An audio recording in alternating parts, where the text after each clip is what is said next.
News dot report के मुताबिक हौसियों के हमलों के दौरान बुहेरा अहमर में मुतअद्दिद तारें काट दी गई हैं। वज़राए का कहना है आलमी इंटरनेट और टेली कम्युनिकेशन फराहम करने वाली 3 केबल्स काट दी गई है।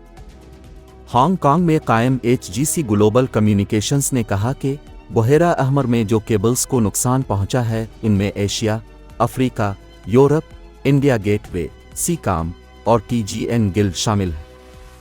केबल्स को पहुंचने वाले नुकसान ने मशरिक वस्ता में मवासलाती नेटवर्क्स में नुमायां रुकावटें पैदा की हैं। मज़ीद जानने के लिए न्यूज़ डॉट की ये रिपोर्ट देखते रहें।